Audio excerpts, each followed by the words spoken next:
Hadirin hadirat Bapak Ibu guru yang dimuliakan Allah, Assalamualaikum warahmatullahi wabarakatuh. Alhamdulillah wa syukrulillah wa la haula wa la quwwata illa billahil aliyyil azim. Allahumma sayyiban nafi'a, Allahumma sayyiban nafi'a, Allahumma lana wa la alaina walhamdulillahi rabbil alamin. Hadirin Bapak Ibu guru yang dimuliakan Allah, melanjutkan uraian kita dari kitab Adabul Alim wal Muta'allim karangan Al-Imam An-Nawawi rahimahullah, dan pembahasan kita pada sore ini mulai dari poin ke-13 ya. Adab guru seri yang ketiga. Poin ke-13 ini Al-Imam An-Nawawi menjelaskan kepada kita wayan bagi ayyakuna badilan wus'ahu bitafhimihim wa taqribil faidati ila azhanihim harisan ala hidayatihim wa yafhamu kullu wahid bihasbi fahmihi wa hifzihi fala yu'tihi ma la yahtamiluhu wa la yuqassir bihi amma yahtamiluhu bila masyaqqah. Poin ke-13 ini menjelaskan kepada kita bahwa seorang guru haruslah berusaha keras agar siswa memahami apa yang disampaikan. Berusaha keras di sini bisa kita terjemahkan dengan memvariasikan metodenya, pendekatannya sesuai dengan kemampuan siswa. Ada yang memang IQ-nya lebih lebih tinggi ya dibanding mungkin beberapa siswa tertentu, maka tentu mereka punya keistimewaan masing-masing. Nah, kita sebagai guru berupaya agar pelajaran yang disampaikan itu bisa dipahami sesuai dengan kadar pemahaman mereka. Boleh jadi ada siswa yang hanya dengan isyarat sederhana saja dia udah paham, gitu ya. Poin-poin yang umum saja dia udah paham, langsung bisa nangkep, gitu. Tapi ada ya yang Allah berikan kelebihan yang berbeda.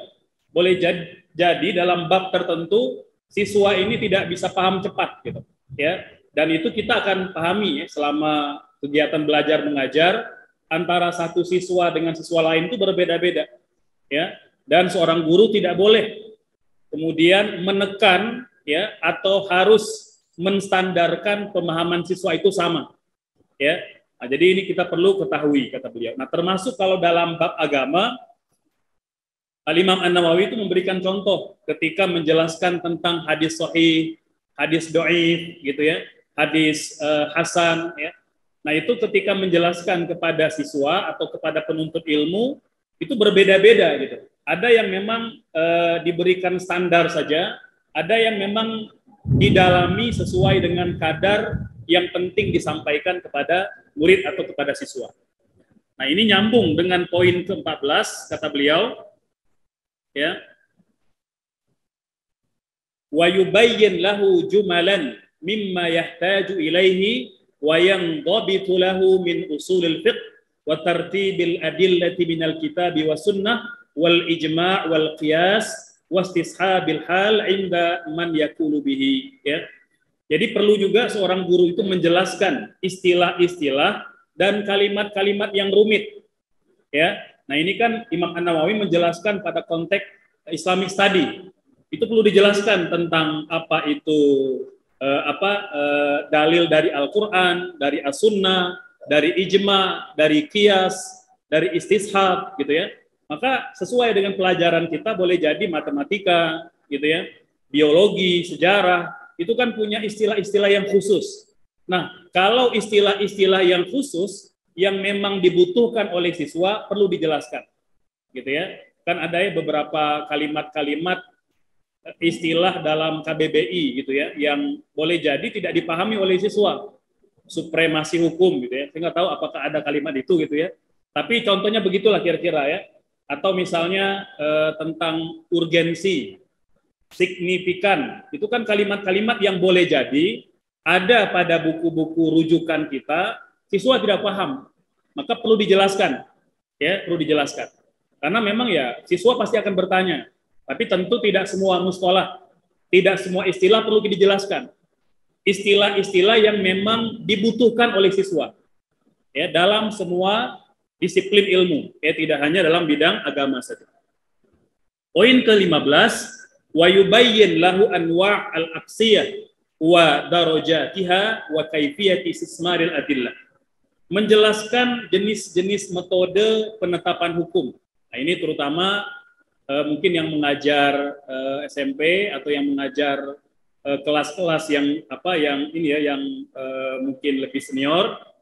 Memang boleh jadi kalau dalam bab agama itu ya ada beberapa mustolah-mustolah yang dipakai ya selain metode-metode yang biasa. Misalnya kan kalau kita bicara rujukan referensi itu kan Quran Sunnah. Tapi nanti ada metode penetapan hukum dari mulai ijma, qiyas ya. Siapa yang ngajar fikih di sini? Ada yang ngajar fikih nggak? Atau yang ngajar agama? Atau PAI? Ada ya? Ada nggak yang tema-tema seperti itu? Ijma, definisinya ada atau nggak ada? Nggak ada ya? Oh belum ya? Oh ya baik. Alhamdulillah. Artinya intinya kata Imam Nawawi, kalau memang ada beberapa mustolah-mustolah penting berkaitan dengan metode pengambilan hukum, itu juga perlu dijelaskan. Ya. Jadi misal aja Bapak Ibu sekalian, hari ini orang kalau bertanya hukum, itu kalau nggak Quran, nggak hadis, dia nggak terima. Ya, contoh misalnya kemarin ada yang nanya soal warisan ke saya gitu. Ustadz, apakah saudara almarhum, saudari almarhum itu mendapat warisan kalau almarhum itu punya anak? Gitu ya, saya bilang sepakat para ulama berdasarkan ijma, kalau ada almarhum yang wafat, dia masih punya anak laki-laki ya atau anak perempuan, maka paman-paman dan bibi-bibinya tidak dapat warisan. Gitu ya. Dia terhijab. Terus dia nanya, "Tapi saya dapat informasi saudara-saudari almarhum dapat warisan." Saya bilang, "Iya, kalau almarhum tidak punya anak laki-laki. Dia tidak punya usul yang kuat. Kalau anak perempuan masih berpeluang paman atau bibi itu dapat warisan. Tapi kalau sudah ada anak laki-laki, maka dia menghijab paman bibi dapat warisan." Ustadz, saya minta dalilnya. Saya bilang, itu ijma dalil, saya bilang. Loh, katanya dalil bukannya Quran, Ustadz. Bukannya as-sunnah. Nah ini Bapak Ibu sekalian. Ya. Jadi sepakat para ulama yang namanya al-adillah itu tidak semata-mata Quran, tidak semata-mata as-sunnah. Jadi kalau disebut dalil, maka ijma juga dalil, qiyas juga dalil, gitu ya. Ulama mana, saya bilang gitu ya, yang mengatakan ijma bukan dalil, gitu ya. Itu sudah kesepakatan para ulama bahwa memang ada banyak hal yang dijelaskan umum oleh Al-Quran, oleh hadis. Nanti kan diistimbatkan oleh para ulama, maka lahirlah ijma, lahirlah qiyas, dan itu dalil. Jadi ijma itu dalil. Nah ini kan hal seperti ini kita perlu paham. Nah ini kalau kita membaca dari aspek Islamic study gitu ya, boleh jadi di pelajaran lain juga begitu ya. Jadi ada beberapa hal-hal yang dirasa penting dijelaskan kepada siswa, kita jelaskan agar mereka tidak gagal paham. Gitu ya. Hari ini kan banyak orang gagal paham ketika berbicara tentang dalil, gitu ya. Bahkan kalau mau disebut perkataan ulama, ya, qaul alim itu dalilan lil awam. Dia juga bisa jadi dalil bagi orang awam. Jadi boleh nggak Ustaz? Kalau misalnya saya mengatakan dalilnya kata guru saya, boleh. Kalau orang awam boleh. Nah beda kalau dia alim. Kalau alim maka dia harus yarji' ya ila al-adillah al-mansusah gitu ya. Jadi harus ada yang nas, yang yang mansus. Tapi kalau orang awam dia boleh. Kata guru saya, kata kiai saya itu boleh. Karena kan kadarnya berbeda gitu. Ya masa yang kerjanya sehari-hari ngolah sawah, ngolah ladang gitu ya, disuruh nyari dalil Quran nggak bisa. Yang paling dekat itu adalah perkataan kiai, perkataan ulama. Dan itu tidak tidak tercela karena Allah yang memerintahkan. Apa ayat yang memerintahkan kita itu ikut perkataan ulama? Ada? Mungkin sambil merefresh gitu ya. Ayat Al-Quran yang menjelaskan kita harus rujuk kepada para ulama dalam persoalan yang kita tidak tahu. Fas'alu ahla dzikri in kuntum la ta'lamun. Tanya orang berilmu, tanya ulama kalau tidak tahu. Jadi bukan suruh cari dalil. Ya, bagi orang awam itu disuruh nyari ulama, nanya kepada ulama, bukan nyari dalil. Nah, gitu ya. Karena ada fenomena di masyarakat, ya harus nyari dalil. Padahal kan setiap orang beda-beda, gitu ya. Nah ini Bapak Ibu sekalian, poin ke-15, ya. Kemudian poin ke-16, nah ini juga menjelaskan tentang makna-makna hukum. Jadi yang mengajar agama itu perlu menjelaskan, kan ada berapa hukum dalam Islam? Ada berapa hukum dalam Islam? Ada 5. Yang pertama wajib. Yang kedua mungkin lagi ngeblank gitu ya, capek, masya Allah, barakallahu fikum. Yang pertama ulang, wajib. Yang kedua sunnah. Yang ketiga mubah. Yang keempat makruh. Yang kelima haram. Udah, kalau bicara hukum hanya 5 aja. Kalau bid'ah hukum bukan?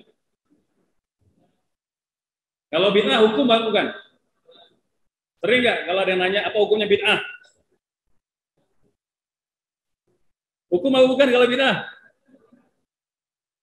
Bid'ah bukan hukum, nggak ada hukum bid'ah. Ya, nah, jadi kalau ada orang nanya, kalau ada orang jawab hukumnya bid'ah, berarti dia nggak belajar usul fikih, dia nggak ngerti fikih, karena bid'ah itu bukan hukum. Ya, hukum itu sudah terkunci 5 aja, jangan nambah-nambah.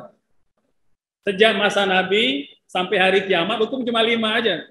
Wajib, sunnah, makruh, mubah, haram. Udah 5 aja. Ya, maka ini perlu dijelaskan. Coba ini sambil merefresh saja, insya Allah semoga ada keberkahan ya. Tidak bermaksud apapun, hanya sebagai refresh dan menguatkan. Dan semoga ada keberkahan. Apa definisi wajib? Ya, kalau Ustaz Fikri pakai bahasa Arab gitu ya. Coba yang bahasa Indonesia. Dikerjakan berpahala, ditinggalkan berdosa. Itu dijelaskan kepada anak-anak, penting. Terutama yang memang sudah kita anggap dia perlu tahu apa itu wajib. Jangan sampai anak-anak sering dengar wajib, kata gurunya, kata ustaz-ustazah wajib. Tapi ditanya wajib mereka nggak tahu. Ini perlu dijelaskan. Jadi wajib itu dikerjakan berpahala, ditinggalkan berdosa. Yang kedua sunnah.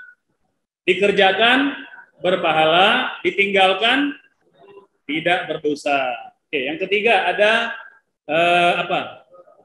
makruh. Oke, apa itu makruh? Yang gampangnya apa yang makruh itu? Kalimat gampangnya. Dikerjakan, tidak dikerjakan, tidak ada konsekuensi apapun. Itu makruh. Secara definisi hukum ya. Perihal kalau ada orang yang seumur hidup berbuat makruh, itu maka nanti dia tercela karena tarkul aula, meninggalkan sesuatu yang lebih utama. Misalnya kalau sholat semua yang sunnah yang sunnah ditinggalkan, itu kan tidak berdosa. Tapi dia tercela kalau dilakukan terus menerus, gitu ya. Sama juga sholat rawatib, tahiyatul masjid itu kan makruh kalau ditinggalkan, tidak berdosa, tetapi tercela kalau ditinggalkan terus menerus. Nah, ini makruh. Yang keempat, haram. Apa itu haram? Dikerjakan berdosa, ditinggalkan berpahala ya. Dan haram ini larangannya larangan nahyan jaziman. Dia udah ketok palu, sudah nggak ada toleransi. Kalau haram itu ya. Nah, jadi mengapa ini penting? Karena nanti dia ada kemiripan dengan makruh. Nah gitu ya. Karena kan kalau makruh itu larangan tapi ghairu jazim. Nah gitu. Larangan tapi tidak begitu ditekankan. Gitu ya. Udah ya. Yang terakhir apa? Mubah. Apa itu mubah? Iya, ya. Mubah ini hampir mirip dengan makruh gitu ya. Nah, bedanya memang kalau makruh itu kalau kita tidak melakukan mendapat pahala. Sementara kalau mubah dilakukan tidak dilakukan maka tidak ada konsekuensi apapun. Apa contoh mubah? Yang dekat aja, makan. Jadi kalau nggak makan nggak apa-apa. Apalagi nikah, masa nikah mubah? Masa nikah mubah? Apalagi yang mubah? Olahraga apa hukumnya olahraga? Main futsal, goes, main badminton, apa hukumnya? Mubah, ya. Main game, main apa tuh? Apa namanya tuh? Apa tuh namanya? Aduh, saya nggak hafal ini. Yang lagi rame itu apa namanya? Roadblock, gitu ya, roadblock. Itu kan anak-anak senang gitu ya. Saya tahu karena di rumah juga pada main itu. Bahkan suka mabar ya kalau lagi ngumpul kalau ngumpul ponakan gitu ya. Apa hukumnya main game? Baik game yang fisik atau main game yang online itu yang aplikasi. Apa hukumnya main game? Hukum asalnya apa? Hukum asalnya mubah. Semua jenis permainan hukum asalnya mubah. Ya. Nah, nanti dia bisa berubah hukumnya ya kalau nanti ada yuaddi ya, gitu ya. Jadi mengarah ke mana gitu. Yuaddi ilal haram, yuaddi ila tarki at-ta'at atau yuaddi ila fi'lil al-makruhat, itu nanti beda ya. Tapi hukum asalnya mubah. Maka punten ya. Ya kalau kita berharap ya anak-anak kan bisa full belajar, tapi kan tidak mungkin. Anak-anak kan memang bermain, dan bermain itu kan memang fitrah manusia. Ya Nabi aja kan bermain-main.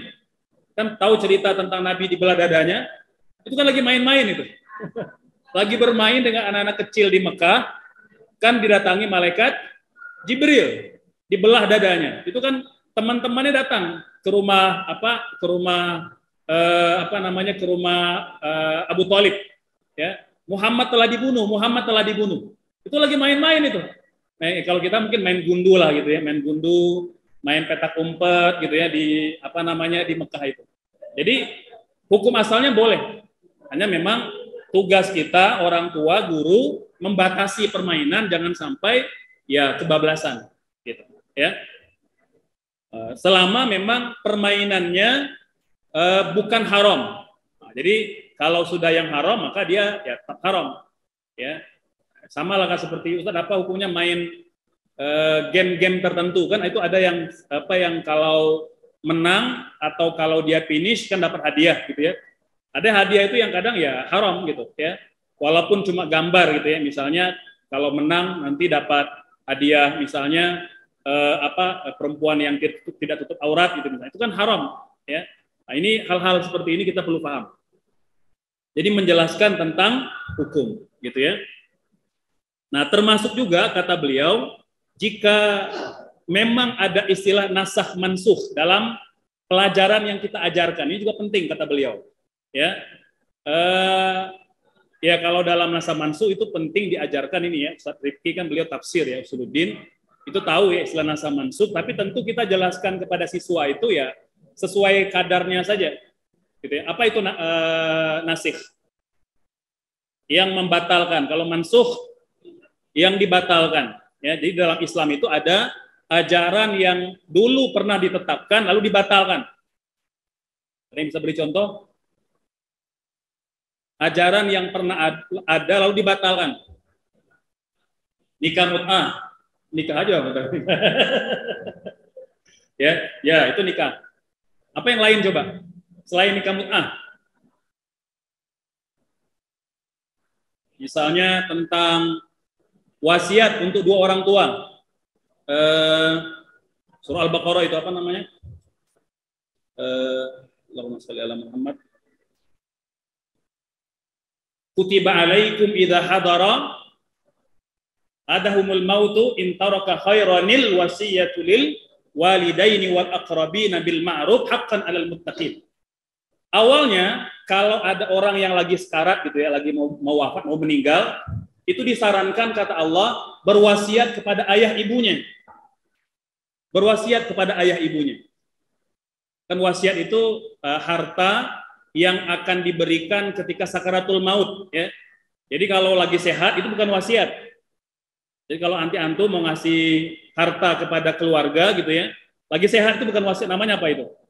Hadiah atau hibah. Wasiat itu harus fi maradil maut, dalam kondisi kita sakaratul maut. Ya kan kita nggak tahu ajal, tapi ya apa kondisinya udah berat. Nah, itu dulu itu diperintahkan oleh Allah kita memberi wasiat kepada kedua orang tua. Sekarang pertanyaannya, boleh nggak wasiat kepada orang tua? Boleh nggak wasiat kepada istri? Boleh nggak wasiat kepada anak atau kepada suami, kepada istri? Kenapa nggak boleh? Karena ahli waris. Apa ayatnya? Ada ayatnya membatalkan itu. Jadi ayat tentang wasiat yang pertama dibatalkan oleh ayat tentang warisan. Surah An-Nisa ayat 7 itu ya. Apa ayatnya? Yang panjang nanti di pertengahan itu tentang orang tua. Allahumma sholli ala Muhammad. Wali abawaihi likulli wahidin minhuma sudus. Ya, mimma tarok. Ya, in kana lahu walad fa illam yakun walad wa warithahu abawahu fali ummihi sulus. Ya, fa in kana lahu ikhwatun fali ummihi sudus. Jadi dibatalkan ayat wasiat, maka wasiat tidak boleh kepada ahli waris. Wasiat hanya boleh diberikan kepada siapa? Kepada siapapun selain ahli waris. Ya, artinya nggak boleh kepada istri, nggak boleh pada suami, nggak boleh pada ayah, nggak boleh pada ibu, nggak boleh pada anak. Ya, boleh kepada siapa? Ya, keluarga kita, tapi kita yakini waktu kita mau wafat itu masih ada ahli waris yang lebih kuat. Contoh paman, itu kan nggak bakal dapat warisan kalau kita punya anak, ya saudara kita. Maka boleh berwasiat kepada saudara kita.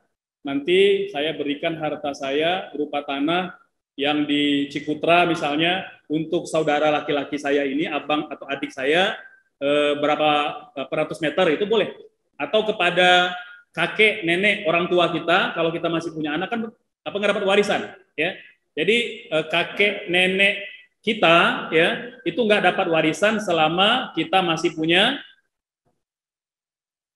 ayah atau ibu, gitu ya. Cucu nggak dapat warisan selama masih ada anak, gitu ya. Maka cucu boleh diberi wasiat, kakek nenek boleh diberi wasiat, paman bibi boleh diberi wasiat, nah, gitu, ya. Kalau ke tetangga boleh nggak kasih wasiat? Boleh nggak? Boleh nggak nih? Aku nggak yakin. Boleh, asal bukan ahli waris. Ya, contoh, menantu dapat warisan menantu. Wahai para menantu, Pak ngacung yang menantu di sini. Menantu jangan berharap dapat warisan. Nggak bakal dapat warisan. Ya. Nggak bakal dapat warisan. Ada yang sudah mertua di sini? Pak Diki sudah mertua belum? Belum ya? Belum ya? Ada yang sudah mertua di sini? Mertua nggak bakal dapat warisan. Mertua nggak bakal dapat warisan, menantu nggak bakal dapat warisan. Nah, karena nggak bakal dapat warisan, boleh dapat wasiat. Gitu. Nah, ini perlu diberitahu, gitu ya. Nah, jadi nasakh mansukh contoh, ya. Itu dari Quran. Ada yang tahu apa contoh nasakh mansukh dari hadis Nabi? Pakaian sutra boleh nggak dipakai perempuan? Boleh nggak dipakai laki-laki? Nggak boleh, haram. Tapi awalnya boleh. Nabi pernah pakai sutra, hadis Bukhari. Sebelum dia dibatalkan. Sebelum ada ayat dan wahyu yang membatalkan laki-laki boleh pakai sutra atau emas, gitu ya. Nah, jadi begitu ada wahyu maka batal, udah laki-laki nggak boleh pakai sutra, gitu ya. Kalau sutra yang campuran gimana? Boleh nggak? Batik sutra campuran apa gitu, boleh nggak? Boleh nggak boleh nih? Ya, kalau sutra murni sepakat ulama haram. Tapi kalau dia campuran ulama khilaf. Ya, kalau memang dirasa perlu boleh. Ya, ini terutama kalau sedang terapi penyakit tertentu. Karena di masa Nabi ada sahabat yang diberikan dispensasi pakai sutra karena dia kena penyakit kulit. Ya, enggak. Jadi ternyata memang sutra itu menjadi obat ya kalau untuk apa namanya terapi kulit ya. Nah itu ya poin ke-16. Poin ke-17,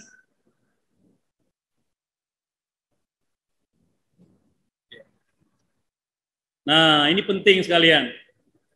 Wa yubayyin lahu jumalan min asma'il masyhurin minas sahabati radhiyallahu an jami'ihim faman ba'dahum minal ulama al-akhyar wa ansabihim wa kanahum wa a'saruhum wa tarfa hikayatihim wa nawadirahum wa dabtal muskil min ansabihim wa sifatihim.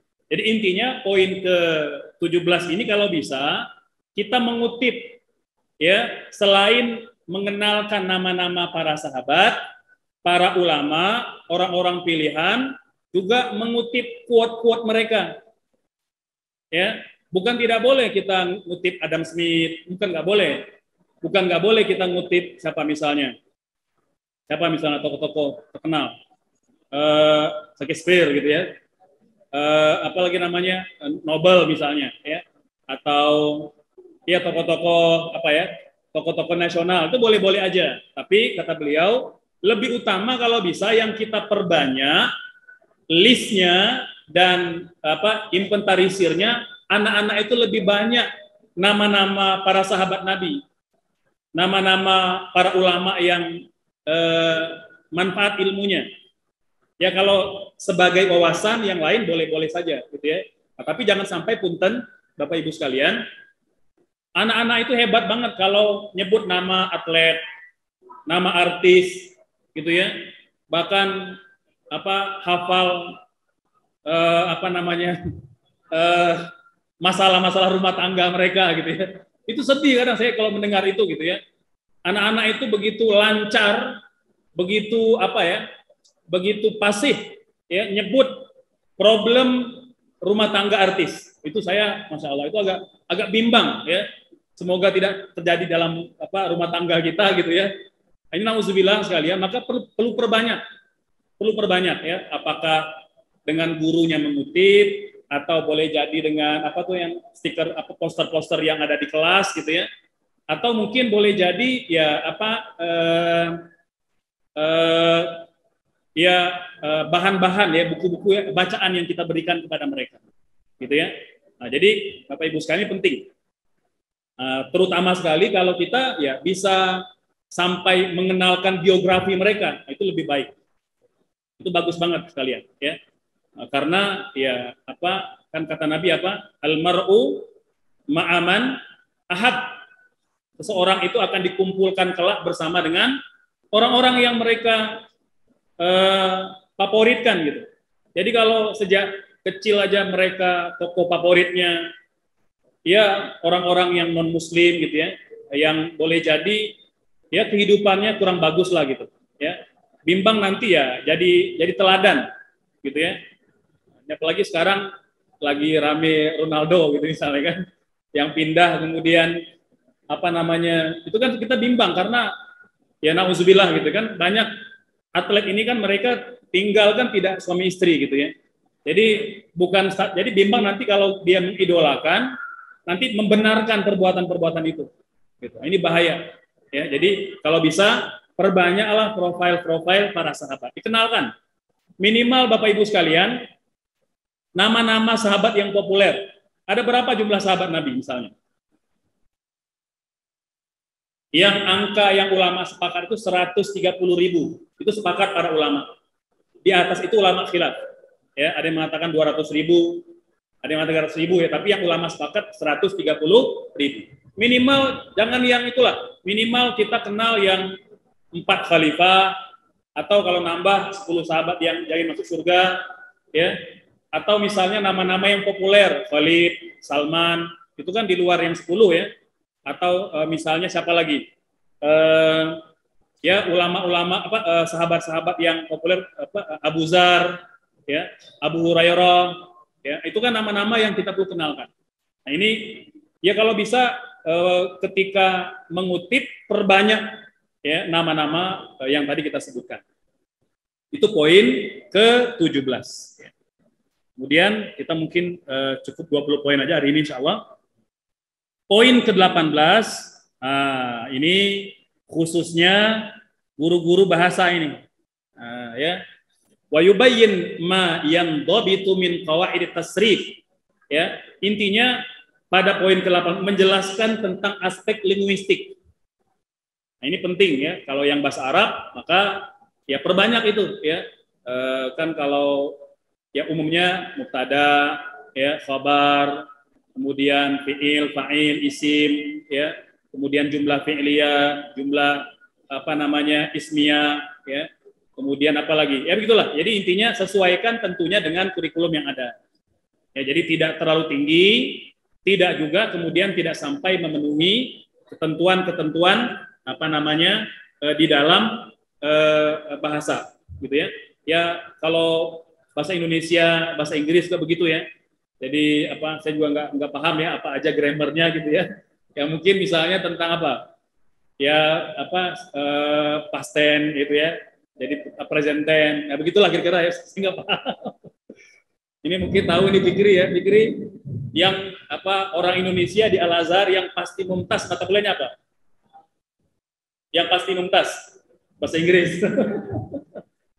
Jadi kalau orang Arab itu yang kemungkinan apa rosib ya gagal mata kuliah itu bahasa Inggris.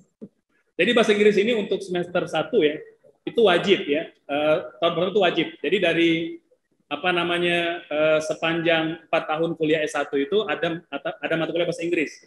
Itu rata-rata orang Indonesia dia nggak belajar sekalipun ya belajarnya besok ujian bahasa Inggris malamnya dia belajar itu besok pasti mumtaz. Karena yang ngoreksi nggak paham. Pokoknya jawaban sembarangan pasti mumtaz, begitu ya. Tapi yang paling banyak rosib, yang paling banyak file ya, yang paling banyak gagal tuh orang Arab. Karena mereka ya nggak ngerti bahasa Arab, nggak ngerti bahasa Inggris, nah gitu ya. Nah, jadi walaupun saya ini apa nggak ngerti bahasa Inggris, tapi mumtaz dulu. Jadi cum laude untuk mata kuliah bahasa Inggris, gitu ya. Untuk bahasa Inggris saja, gitu ya. Insya Allah. Ya, itu poin ke-18. Nah, poin ke-19 kata beliau wa yakun ta'limuhu iyahum kullu dzalika tadrijan syai'an fa syai'an. Nah, ini penting kata beliau. Ngajar itu nggak boleh terlalu banyak dan terlalu berat. Sesuaikan bobotnya. Jadi step by step. Tadrijan syai'an fa syai'an. Ya, menyesuaikan gitu ya dengan apa namanya kurikulum dengan silabus yang sudah ada. Ya. Yang terakhir, ini punten Bapak Ibu sekalian, ini menjadi tugas kita bersama ya. Tentu tidak hanya para guru ya, para orang tua juga. Jadi mengajarkan anak-anak tentang manajemen waktu. Ini penting ya.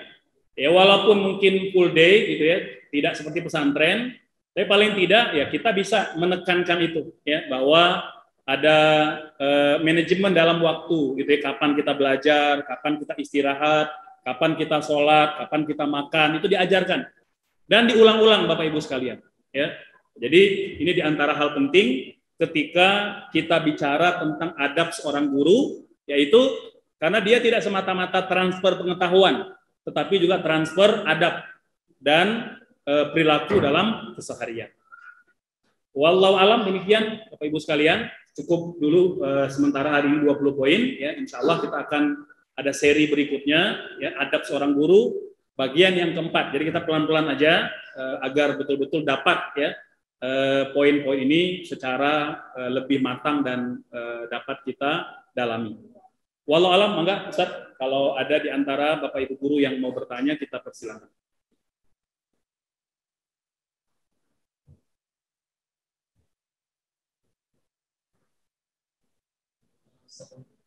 Baik, Masya Allah ya penjelasannya sangat detail dan jelas. Semoga kita semua diberikan kemudahan untuk dalam kepahaman kitab Adabul Alim wal Muta'allim dari Imam An-Nawawi. Sekarang mungkin untuk sesi pertanyaan, mangga ada 3 kesempatan buat Bapak dan Ibu guru yang pengen bertanya. Mangga disilahkan.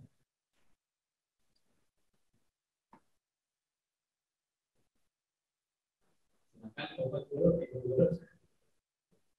barangkali ada yang masih belum mengerti atau masih belum jelas tentang poin-poin yang sudah dijelaskan, atau misalkan silahkan Ibu.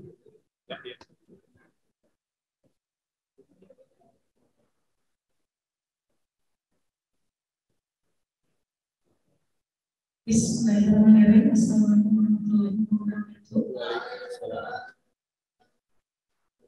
Ya, izin bertanya gitu ya. Anak-anak itu kan lebih banyak mengenal tokoh-tokoh kayak Albert Einstein atau apapun gitu ya. Dengan dominnya media itu lebih mendahulukan maksudnya tokoh-tokoh sebelum Islam gitu. Nah, bagaimana taktik kita gitu ya, terutama sebagai umat muslim untuk lebih sebetulnya kan yang duluan kayak Mesina atau apa gitu ya, tapi kita lebih mengenalnya tokoh-tokoh barat lainnya. Nah, bagaimana taktik kita sebagai umat muslim, terutama kami para guru gitu, untuk membalikan kembali kejayaan Islam gitu, bahwa awalnya itu dari tokoh-tokoh Islam.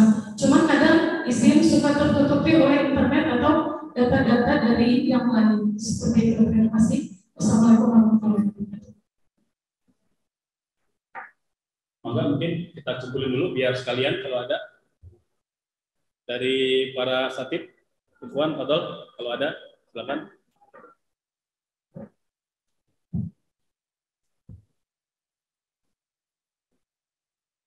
Selamat di luar topik kali ini, tapi ada hal yang ingin saya tanyakan terkait dengan masalah muamalah ini.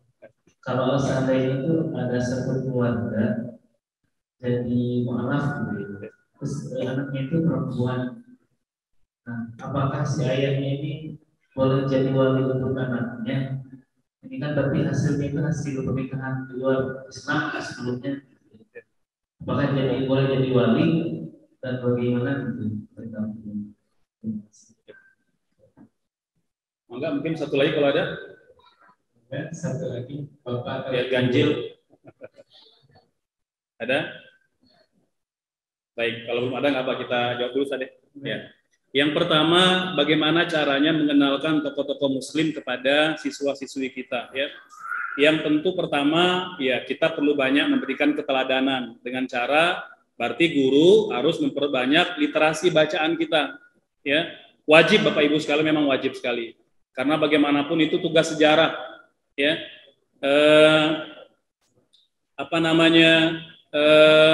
Ulama mengatakan musuh terbesar umat Islam hari ini itu bukan non muslim, ya, bukan musuh-musuh nyata gitu ya, tapi al jahlu gitu ya. Jadi kejahilan kita, ketidaktahuan kita terhadap sejarah masa lalu gitu ya. Nah, wabil khusus kalau kita bicara bagaimana mengembalikan rasa percaya diri umat Islam.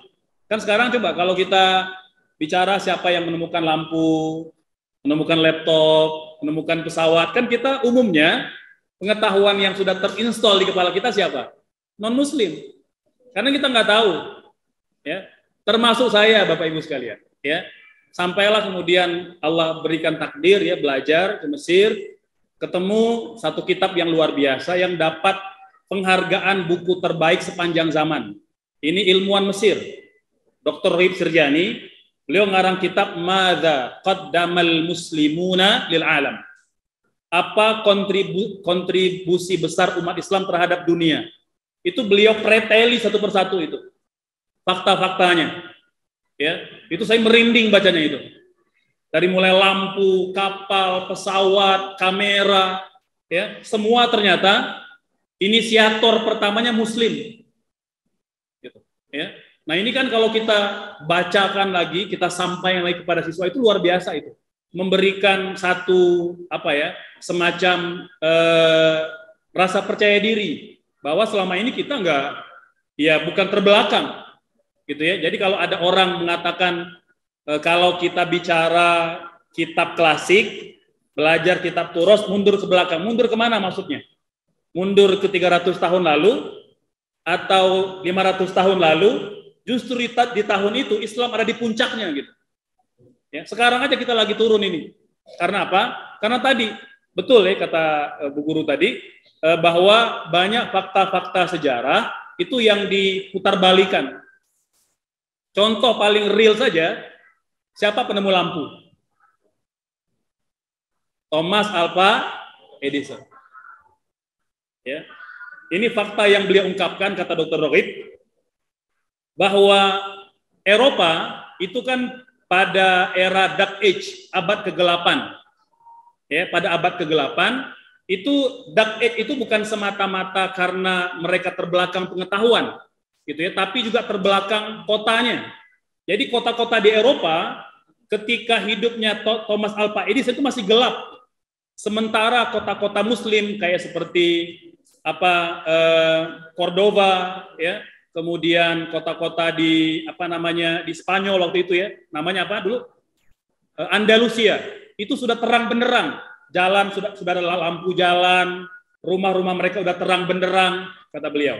Sementara Eropa masih gelap.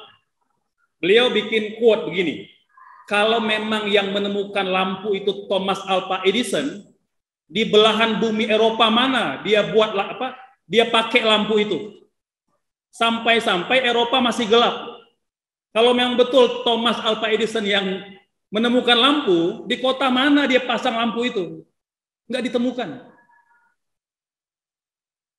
Itu pertanyaan yang menohok itu, ya.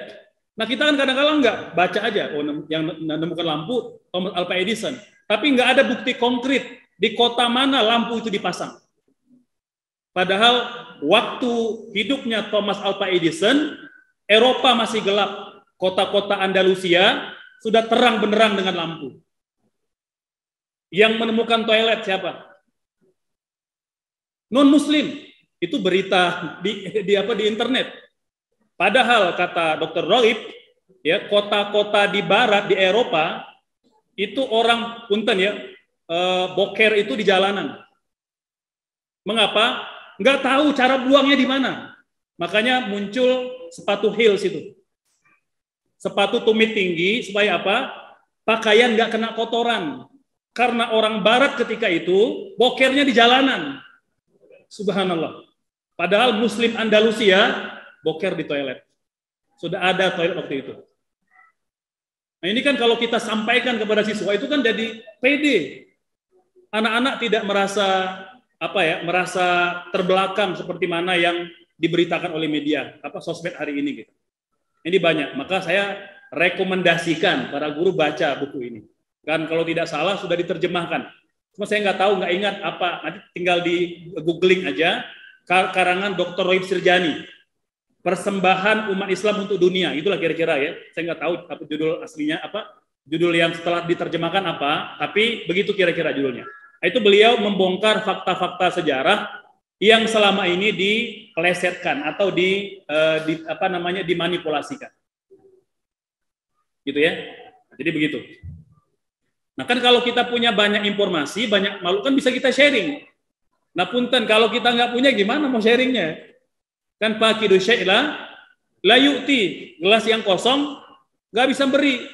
Maka ya guru ya memang begitulah. Di antara tuntutannya, maka harus banyak baca, harus banyak, ya kan sekarang kan tidak harus beli bukunya kalau memang kita terbatas budget, tapi kan bisa kita gali dengan cara membaca ya. Nah, ini jadi intinya mulai dari situ. Dan ya alhamdulillah kan Sigma ya, kemudian Syamil juga banyak mengeluarkan produk-produk itu ya.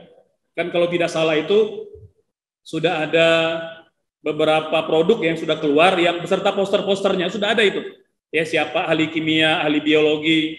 Itu kan kalau gampangnya tinggal perbanyak aja perpustakaan kita dan banyak diskusikan. Oh, ini loh ilmuwan muslim. Jadi intinya bagaimana meningkatkan kepercayaan diri siswa kita untuk banyak merujuk kepada ilmuwan muslim. Mu'allaf itu Bapak Ibu sekalian, ini bagian belum jelas ya. Jadi kalau keluarga mu'allaf, berarti kan sekeluarga mu'allaf kan ya? Sekeluarga mu'allaf. Anak perempuannya dulu lahir ketika belum Islam gitu ya. Nah, bagaimana status pernikahannya? Jawabannya adalah kita detailkan dulu ya. Ada yang kalau dia masuk Islam serentak gitu ya, maka sepakat para ulama tanpa ada perbedaan pernikahannya sah, tidak perlu nikah ulang. Dan anak-anak yang telah lahir sebelum Islam pun akhirnya dianggap anak yang sah. Dosa yang dilakukan sebelum itu dihapuskan oleh Allah Subhanahu wa taala. Nah, ini perlu tahu. Jadi kalau nikahnya serentak, kalau mualamnya serentak, ya artinya suami, istri, anak itu serentak. Maka ketika anaknya mau menikah, perempuan ayah yang jadi wali, karena wali yang sah. Jadi tidak ada pernikahan diulang. Sepakat para ulama, kata Imam An-Nawawi dalam Al-Majmu', ya, ketika suami istri mu'allaq serentak, maka pernikahan mereka sah, tidak wajib diulang. Anak-anak yang lahir dari pernikahan itu anak yang sah. Orang tua jadi wali. Gitu ya. Nah, yang kedua, bagaimana kalau istri mu'allaq, suami belum?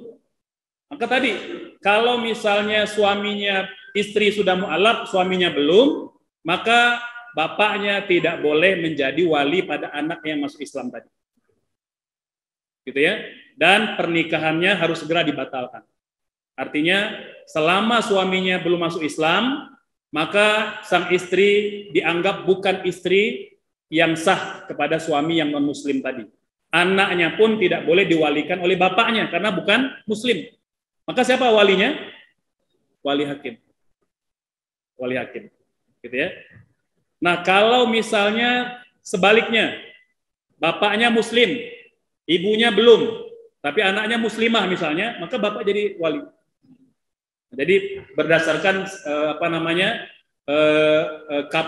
apakah dia masuk Islamnya bareng-bareng atau tidak. Itu semoga jelas. Ya. Baik, terima kasih banyak untuk jawaban Ustaz Ardiansyah. Semoga yang bertanya dapat kepahaman yang sangat jelas. Selanjutnya, bagi yang mau bertanya, ada satu kesempatan lagi. Silakan, Bapak atau Ibu dulu.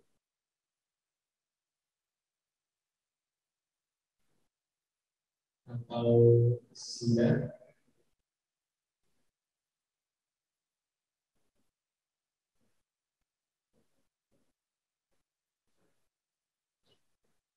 Ada atau cukup? Masih ada atau cukup? Alhamdulillah. Tapi kalau tidak ada berarti cukup. Alhamdulillah. Terima kasih sudah menonton YouTube Sekolah Bintang Madani. Jangan lupa subscribe, komen, like, dan share ya.